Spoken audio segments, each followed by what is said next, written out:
The unthinkable just happened. Drake, one of the biggest names in music, has just been publicly humiliated in court, and the footage is going viral worldwide.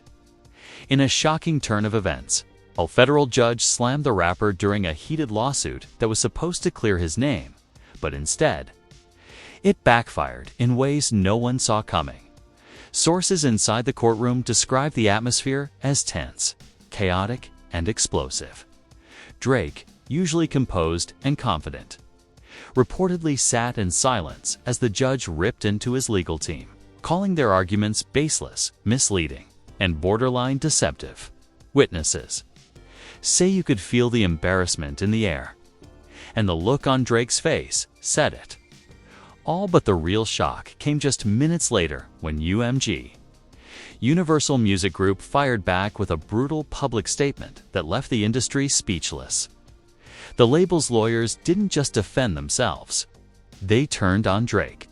They accused him of recalcitrant behavior, contractual violations, and hinted at secret recordings that could completely destroy his credibility. Now, insiders say Drake's reputation and even his relationship with UMG may be hanging by a thread. What began as a lawsuit to protect his image has spiraled into a full-blown legal disaster that could expose everything he's been trying to hide. Stay tuned, because what just leaked from the courtroom isn't just a loss for Drake. It's a public humiliation of historic proportions. To understand how Drake, the multi-platinum megastar and self-proclaimed sex god, himself in the middle of one of the most humiliating courtroom disasters of his career, we have to rewind. Because this isn't just about a lawsuit. This is about betrayal, contracts, money, and a massive corporate power struggle that's been brewing for years. One that just exploded in front of the entire world. It started quietly. Insiders began whispering last year that Drake's relationship with his label, Universal Music Group, was beginning to sour. At first, fans brushed it off. After all, Drake's deal with UMG was one of the most lucrative in music history, a reported $400 million partnership, sealed in 2022, meant to give him creative freedom and lifetime backing from the industry's most powerful empire. But behind closed doors, that freedom came with strings attached, according to leaks from executives close to the situation. Drake had been clashing with the label over creative direction, ownership, and control. Sources say UMG grew increasingly frustrated with his pattern of dropping surprise albums, changing release schedules, and refusing to comply with branding campaigns they had spent millions promoting. One former UMG insider told Digital Music Wire, Drake started acting like he was the label. Meetings were a mess. He ignored executives, pushed deadlines, and started making private deals outside UMG's control. That's when the legal department got involved. At the center of the conflict was a controversial clause in Drake's contract, the so-called Masters Clause. It allegedly gave UMG partial ownership of Drake's catalog in exchange for financing and global distribution. But Drake's team reportedly found a loophole, a way to regain control of those rights through a revaluation clause triggered by streaming milestones. And that's where things spiraled out of control. In early 2025, Drake's lawyers quietly filed a legal petition challenging UMG's interpretation of that clause. Essentially, he was claiming ownership of songs that had already made UMG hundreds of millions in streaming revenue. To most people, it looked like a simple negotiation. But behind the scenes, UMG viewed it as an attack. Within weeks, confidential memos started circulating around the label's legal department. They accused Drake's team of bad faith negotiation and misrepresentation of contractual obligations. A month later, UMG filed a countersuit, claiming Drake had violated multiple provisions of his contract, including unauthorized releases, breach of confidentiality, and reputational damage through public misconduct. But the drama didn't go public. Not yet. The tipping point came when details from the legal filings began leaking online. Screenshots of internal UMG communications showed executives mocking Drake's legal strategy.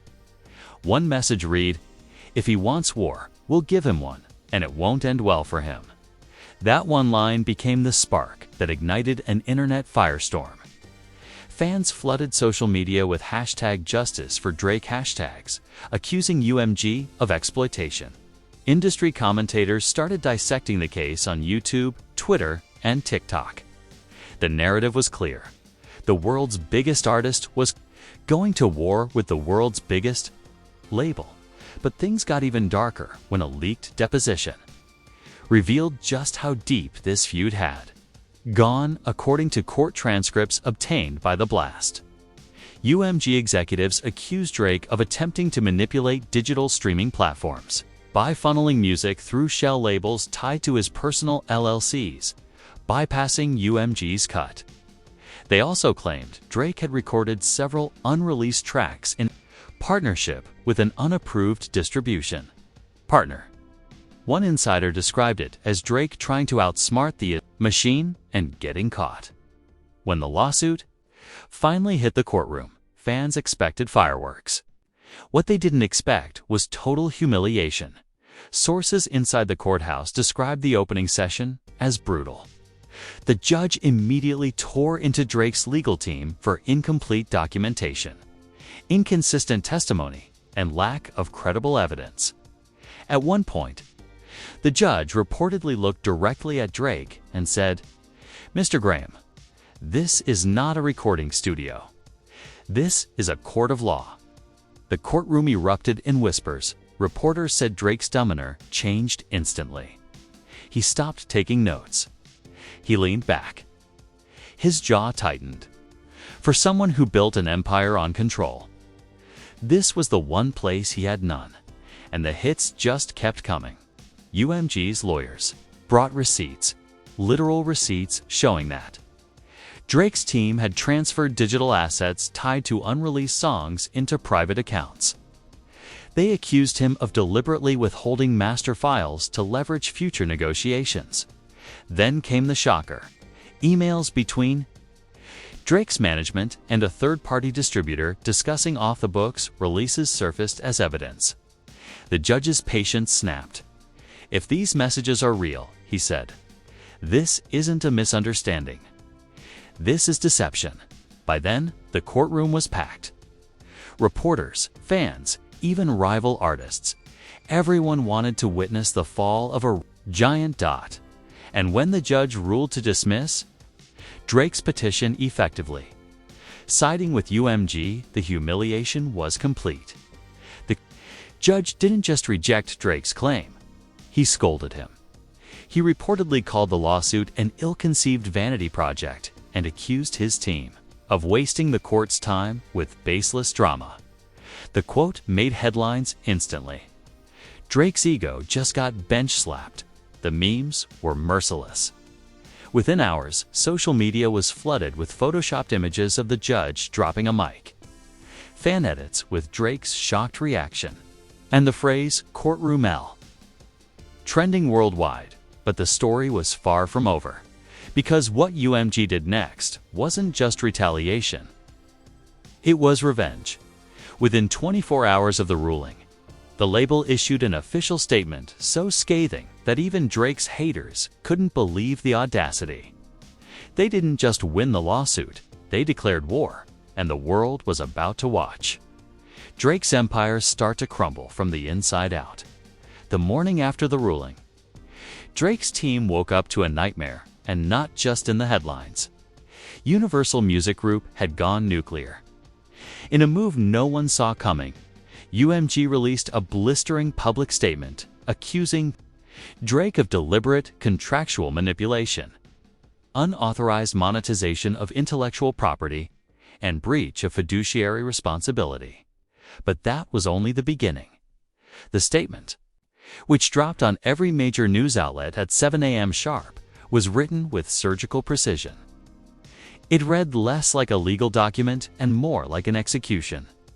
UMG has supported Drake throughout his career with unparalleled resources, trust, and loyalty. Recent actions by his management, however, constitute a clear violation of that trust. The company reserves the right to pursue all available legal remedies.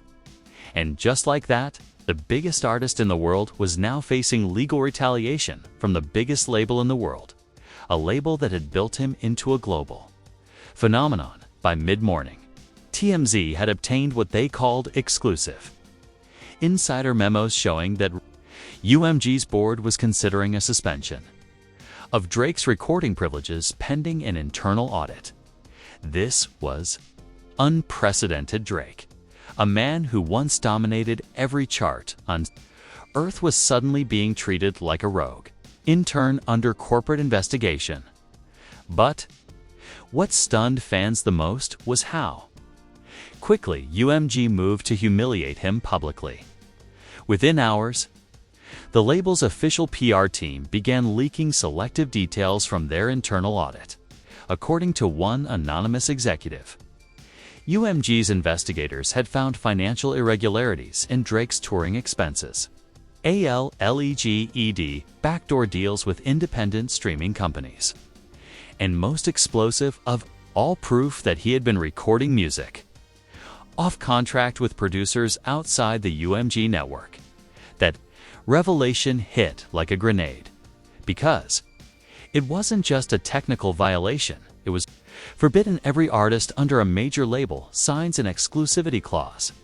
If Drake had truly been recording and releasing music under a secret identity or secondary channel, that would mean he was essentially stealing from UMG's pockets.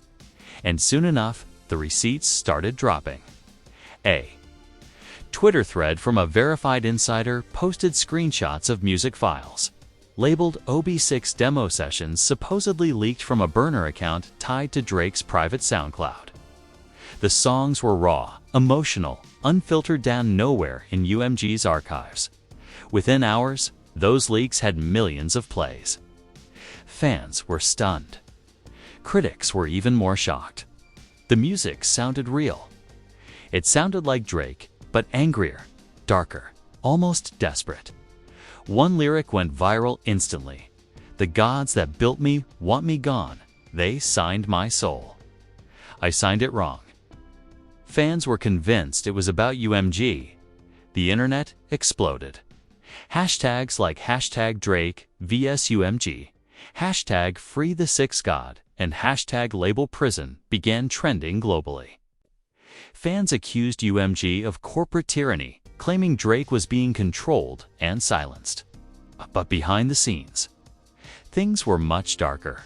A leaked, internal memo from UMG's general counsel revealed that the label had already begun locking down Drake's accounts and assets tied to distribution and royalties. They froze payment channels and flagged his most recent earnings for investigation. In one devastating sentence, the memo read, "Effective immediately. Drake Graham is to be considered in breach of contract pending resolution." That phrase spread online like wildfire. Drake, for the first time in his career, was officially being treated as a liability, and when his legal team tried to strike back with a press release of their own, the court issued a gag order, preventing him from discussing the case publicly. That's when the real damage began. With Drake silenced, UMG controlled the narrative completely. The label leaked a series of clarifications to major media outlets, each one designed to make him look worse. They claimed he had endangered ongoing partnerships, jeopardized multiple artist releases, and even threatened UMG's corporate reputation.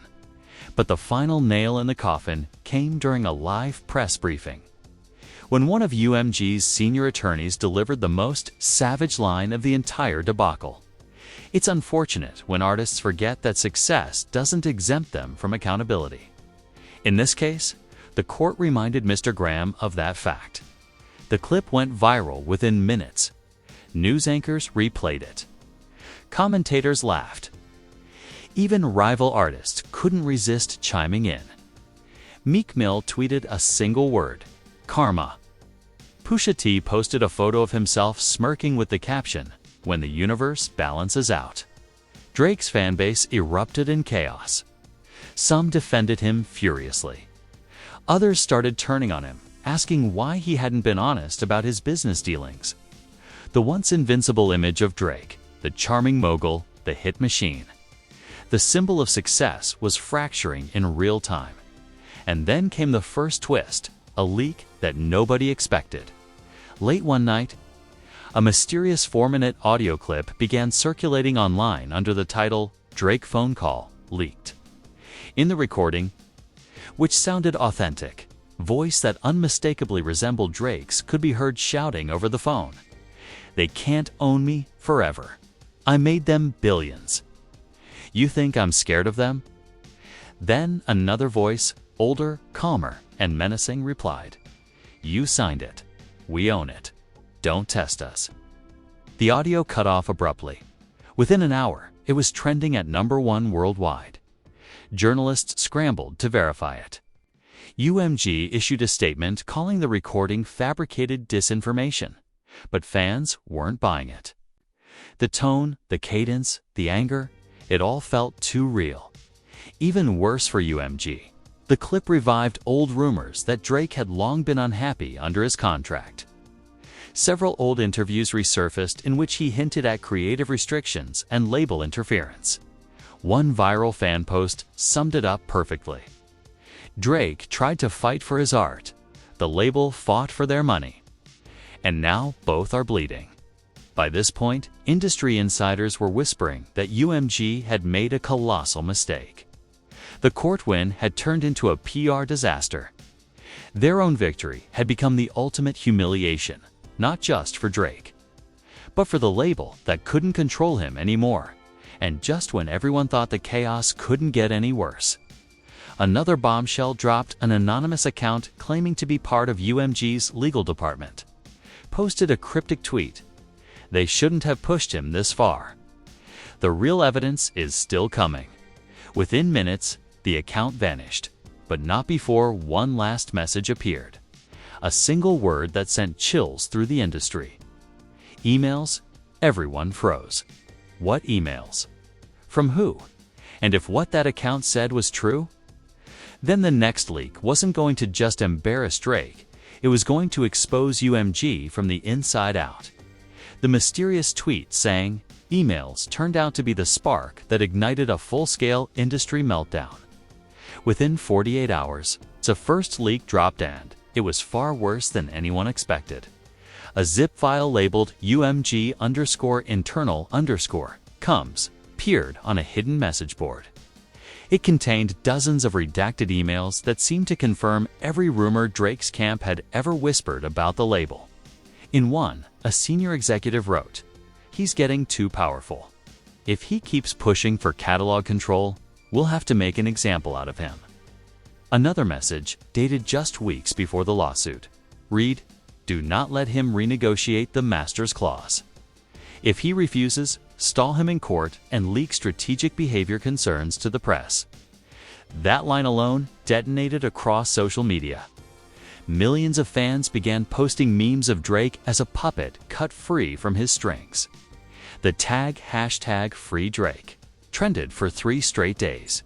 UMG immediately claimed the emails were fabricated, but independent cybersecurity analysts verified that at least part of the metadata matched real corporate servers. A journalist from Billboard tweeted, "If these are fake, they're the most sophisticated fakes I've ever seen." By now, the story had morphed from legal drama into a cultural reckoning. Every major artist under the UMG umbrella, from Billie Eilish to the Weeknd, was suddenly being asked on camera whether they believed Drake had been sabotaged. Most stayed silent. A few braver or angry IDN single quotes. Post Malone posted on Instagram, "They tried that with me too." Only DeFrance walked away quietly. Then, as if on cue, a second batch of leaks appeared. This one included voice memos allegedly from private board meetings. In one clip, a voice said to BUMG's senior counsel could be heard saying, "He thinks he's untouchable because he's loved." But love doesn't override ownership. The voice paused before adding chillingly, "We built the empire." We can take it down. Within hours, the audio was everywhere: TikTok edits, Twitter threads, YouTube reaction videos. Fans were outraged. Even people who didn't like Drake started calling for a full federal investigation into the label's business practices. Meanwhile, Drake remained publicly silent, but insiders claimed he was preparing for his own counterattack. An anonymous producer who'd worked on several of his albums leaked a single sentence to Variety: "Drake's about to drop evidence that'll burn the entire industry to ash." The internet went into meltdown. Reddit users theorized about a secret documentary. Others claimed he was preparing to release an entire vault of emails, contracts, and hidden recordings. Some even believed the mysterious OB6 demo sessions weren't songs at all but coded messages. Then, 3 nights later, it happened. 3 nights later, it happened. Drake's long-dormant official website came back online with a simple black screen. No music, no links. Just the words, "Phase 2 begins midnight." The timer underneath started counting down at exactly 12 a.m. The site updated and the internet broke. A new document appeared titled "The Black Files." It contained 83 pages of what appeared to be internal correspondence between top-level UMG executives, publicists, and lawyers. Some of it mundane. But buried halfway through was an email that made the music world gasp. "If we can't contain him through litigation, we shift narrative, plant stories, use influencers, quietly question his stability." That one paragraph sent shockwaves through every newsroom in Los Angeles and New York. Within hours, #TheyPlantedIt was trending globally. Screenshots from gossip blogs resurfaced, showing how negative Drake stories had suddenly spiked right after the lawsuit began. Everything from Drake's losing touch with fans to "Is Drake paranoid?" Articles that now looked like deliberate smears. Even worse. Buried at the bottom of the file was a list titled "Media Outreach Targets," a who's who of journalists, podcasters, and influencers known for shaping online narratives. Next to each name was a code: F, S, or C. Fans speculated those stood for friendly, sympathetic, or controlled. The fallout was instant. One entertainment reporter resigned live on air, saying, "If even half of that document is real, then we're all part of the manipulation." UMG went into full damage control, holding emergency meetings, sending cease and desist orders, and accusing Drake of hacking their servers. On accusation, his lawyers immediately denied, and then came the moment that nobody could have predicted. Drake reappeared at 3:02 p.m. His Instagram went live for the first time in weeks. Over 1 million people tuned in within the first 60 seconds. Drake appeared calm, seated in a dark studio, eyes hidden behind shades. He didn't play music. He didn't promote a product. He just spoke directly to the camera. They said, "I was lying." They said, "I was crazy." But the truth always leaks. He leaned forward.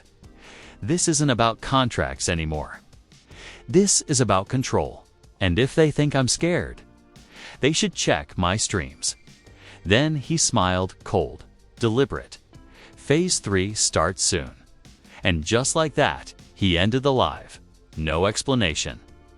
No follow-up. Just silence. The world collectively lost its mind. Fans speculated that Phase 3 referred to a surprise album. Others believed he was preparing a full expose, an industry takedown. Journalists began calling it the Drake Reckoning. But what happened next was straight out of a thriller. 3 hours after Drake's livestream, UMG's official website went down completely offline for 6 hours. When it came back, all press releases referencing Drake had vanished. Entire pages of archives were scrubbed. The only thing left was a broken image link labeled Error 6. The internet noticed immediately. Error 6 became a rallying cry for fans who believed the label had something to hide. Then, a hacker group calling itself the OVO Syndicate posted on the dark web claiming responsibility for liberating the truth. Their message read, "Phase 3 isn't music, it's exposure. The system's about to collapse." Screenshots of supposed UMG financial records and artist contracts began circulating on Reddit before being pulled down. Among them was one particularly shocking spreadsheet, ALLEGEDLY, showing influence payments to journalists and digital platforms.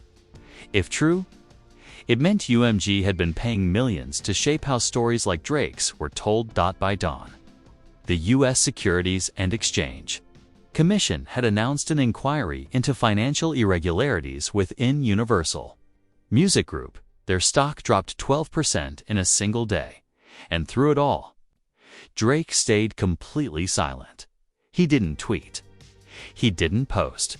He didn't speak. But at midnight, his Spotify page updated with a mysterious new playlist titled The Setup. It contained no songs, just one file, a 12-second audio clip of Drake saying, "Don't worry, I'm still in control." Then soft laughter. Then static. The clip ended, but the damage was done. This was no longer a legal dispute. This was a war, a public, digital, and psychological war between an artist and the empire that built him, and everyone was waiting for Phase 3 to begin. Because if the leaks were real, and the hackers were telling the truth, then the next chapter wasn't just going to humiliate UMG. It was going to destroy it.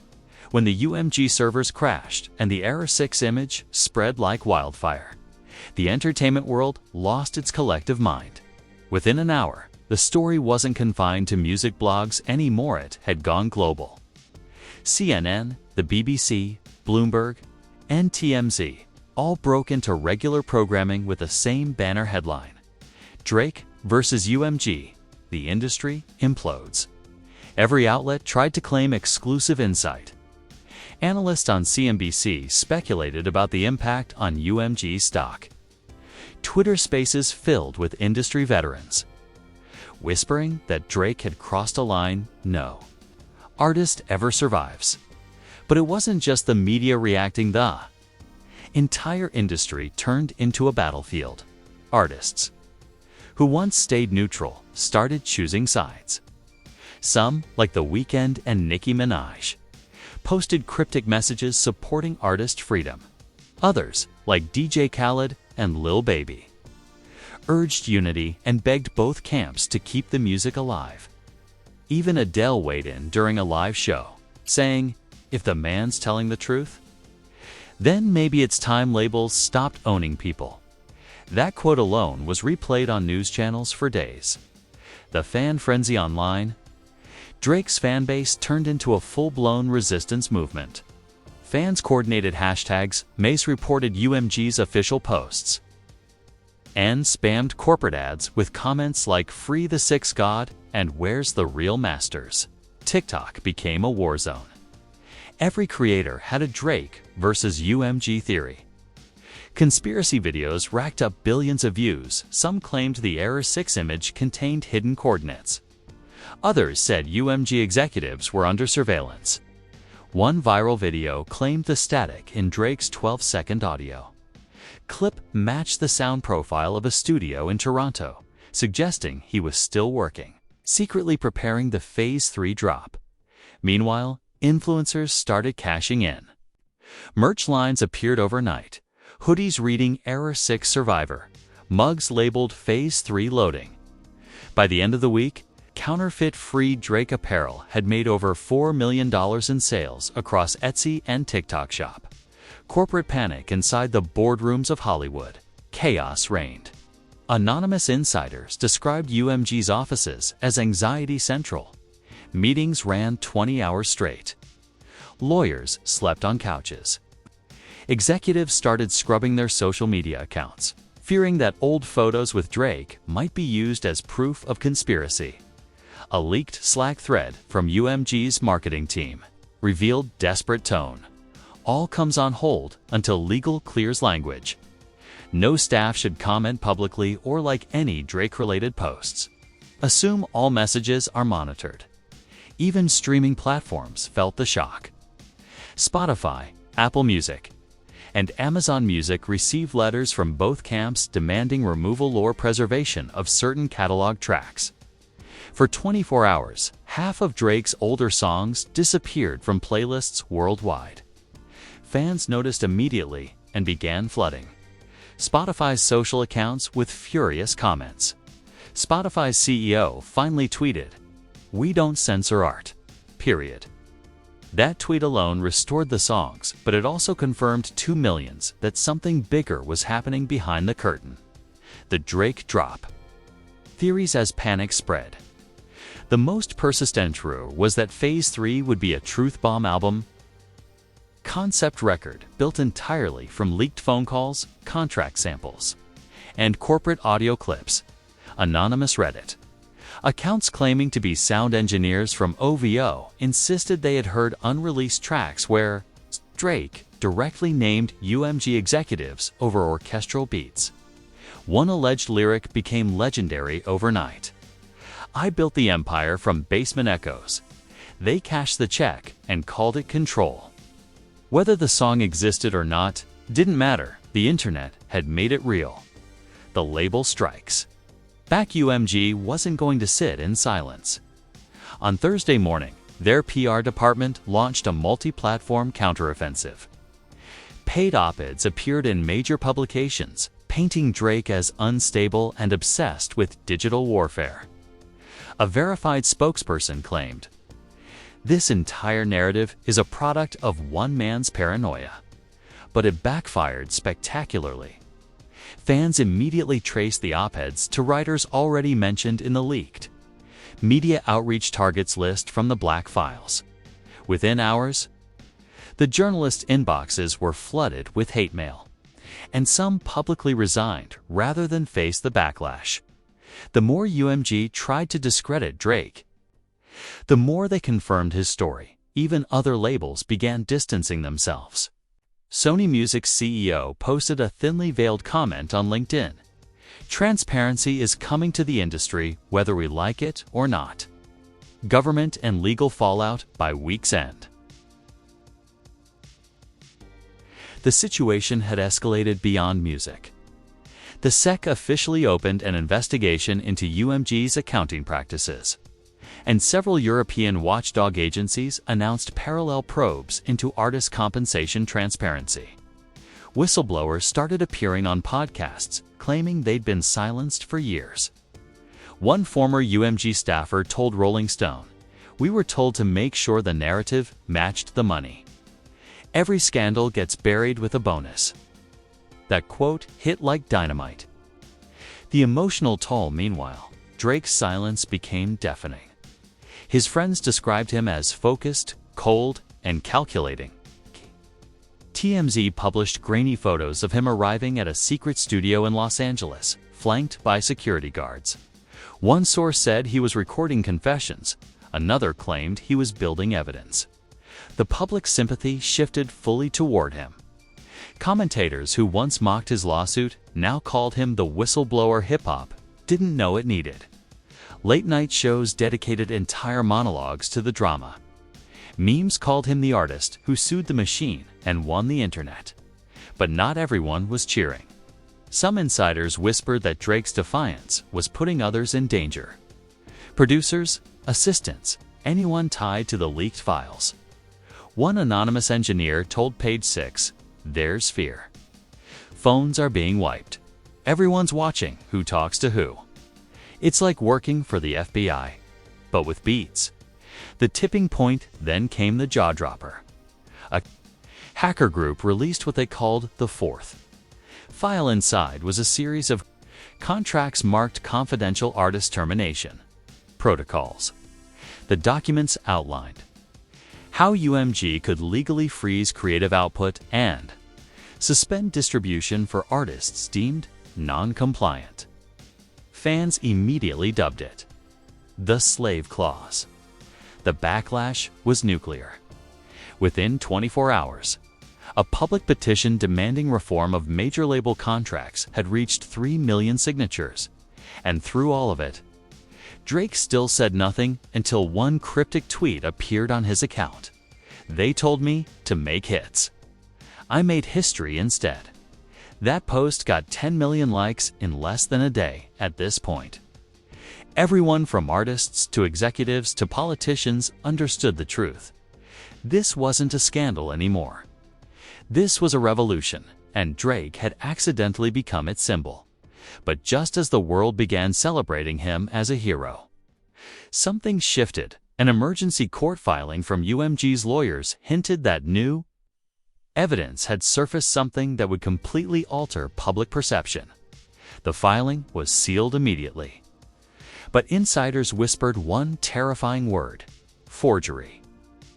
If UMG could prove even part of the Black Files or the fourth file were fabricated, everything Drake had built, the sympathy, the rebellion, the movement, could collapse overnight. The label wasn't just fighting back legally now. They were fighting to destroy him, and soon. The courtroom that once humiliated Drake was about to reopen this time. With the entire world watching, the new hearing was scheduled within days. The courtroom that had once humiliated Drake was now the center of a global spectacle. Reporters camped outside for hours, cameras flashing every time a black SUV approached the steps. Inside, the tension was electric. This time, Drake didn't arrive in silence. He walked in with his chin up, wearing a dark tailored suit and no entourage. The man who once looked broken now radiated something different: cold determination. MG's lawyers entered with thick binders and smug expressions. They believed they had their smoking gun, proof that the Black Files and parts of the fourth file were forged, digitally manipulated to manufacture outrage. Their argument was simple: Drake's team or his fan network had fabricated evidence to destroy the company's credibility. If the court accepted this claim, it wouldn't just discredit Drake's entire defense, it could land him in criminal trouble for defamation and data tampering. But as the proceedings began, the tone shifted almost immediately. UMG's lead counsel started reading from a printed report, summarizing their findings. He was halfway through when Drake's attorney, Marissa Kay, calmly stood and interrupted. "Before we continue, Your Honor, the defense has new evidence to introduce into record." The courtroom froze. A USB drive was handed to the bailiff. The judge raised an eyebrow. "Ms. Kay, are you aware this was not disclosed before trial?" "We received it only this morning, Your Honor," she replied, her voice steady. From inside Universal Music Group, gasps filled the room. The judge allowed it reluctantly. The footage played on the courtroom monitor. It was grainy, but clear enough. A boardroom. Several executives seated around a long glass table. The date stamp, 2 days before UMG filed its motion, claiming the Black Files were forgeries. Then a familiar voice, the same one from the leaked audio weeks earlier, spoke. "If we can't prove they're fake, we'll make sure no one can prove they're real." Laughter followed. Another voice chimed in. "Our PR team can frame this as fan disinformation. Push the forgery angle hard. We just need enough doubt to stall the SEC inquiry." Silence swept across the courtroom. Reporters scribbled frantically. The judge leaned forward, visibly disturbed. "Counselor, where did this come from?" "From an anonymous source within the company," Drake's lawyer said. "They called it their conscience." The prosecution went pale. Drake sat motionless, jaw tight, his eyes locked on the screen. When the clip ended, the judge called for a recess, but the damage was already done. Word of the bombshell leaked to the public before anyone even left the building. By the time Drake stepped outside, the internet was in flames again. Headlines screamed, "UMG caught lying in court. New leak proves label fraud." Judge reopens case as Drake's lawyers drop video evidence. Twitter was chaos. Celebrities who had stayed quiet suddenly switched sides. Billie Eilish tweeted, "You can't silence artists forever." Even Taylor Swift, who had fought her own Masters battle, posted, "History repeats itself." Within hours, UMG's stock plummeted another 14%. Executives were reportedly fleeing Los Angeles for crisis meetings in New York and London. Anonymous sources told Variety that internal morale had completely collapsed. And yet, despite the tidal wave of vindication, Drake himself remained silent. No statement, no post. Just one image uploaded to his Instagram story. It's a close-up of the courtroom ceiling, light with a single caption, "They tried to bury me. They forgot I was the seed." The post shattered records, becoming the most shared story in Instagram history, but the world was still waiting for one thing. Phase 3 fans believe the court reveal was only the setup. The countdown was over, and now everyone expected Drake to strike back musically the way only he could. Rumors flew that he was preparing a double album titled The Evidence. Anonymous Spotify engineers claimed to have seen placeholder files uploaded under encrypted names. Then, at 3 a.m. Eastern Time, Drake's official YouTube page came alive. A new video. Black thumbnail. No title. No description. It opened with the sound of a heartbeat. Then Drake's voice. "You thought this was about money. It's about power." The screen flickered. Glimpses of contracts, courtrooms, flashing headlines. His voice layered over distorted beats. They built the throne, then tried to chain the king. The song crescendoed with a sample of the judge's voice, saying, "This is a court of law." Before Drake snarled the line everyone would quote for weeks, "And I just rewrote the law." The video ended abruptly with a black screen and 3 words. Phase 3 initiated. The internet imploded. Fans claimed Drake had embedded coded phrases into the visual's numbers, hidden links, coordinates. Theorists said the track contained backward masked audio pointing to the final file. Theories spiraled out of control. Some believed Drake had partnered with hackers to expose UMG's archives. Others thought the final act was a secret album drop, but the next day, every single UMG social media account went dark. Their website displayed nothing but a white screen with one chilling phrase in bold black text, "We warned you." And then nothing. All digital traces of UMG's statement. Press releases and artist rosters disappeared at that moment. The world realized the war wasn't over. It was just beginning. The courtroom had humiliated Drake once. But now, the label that mocked him was unraveling in front of millions. And the scariest part? Nobody knew what Phase 3 actually meant. All we know is that Drake's message echoed across the internet like a prophecy. They tried to bury me. They forgot I was the seed. And somewhere in the shadows of the industry, files were still being downloaded. The next move would decide everything. This story isn't over. It's only getting darker. The courtroom war between Drake and UMG has gone from a private lawsuit to a global uprising that could reshape the music industry forever. If you've been watching this saga unfold, it's time to pick a side. Do you believe Drake's leaks are real? Or is this an elaborate psychological game meant to destroy one of the biggest labels on earth? Drop your theories in the comments below. Tell us whether you think UMG's downfall is justified, or if Drake's fight for freedom has crossed the line. Share this video everywhere before it disappears, because we've already seen what happens when truth gets too loud. And if you think Phase 3 is the end, think again. There are whispers of one last file, a final upload that could end careers, expose billion-dollar secrets, and rewrite the rules of music forever. Make sure you're subscribed. Turn on notifications and stay ready. Because when that final file drops, when Drake's last card hits the table, you'll want to be here to see it unfold live. Until then, remember, power builds empires, but truth burns them down.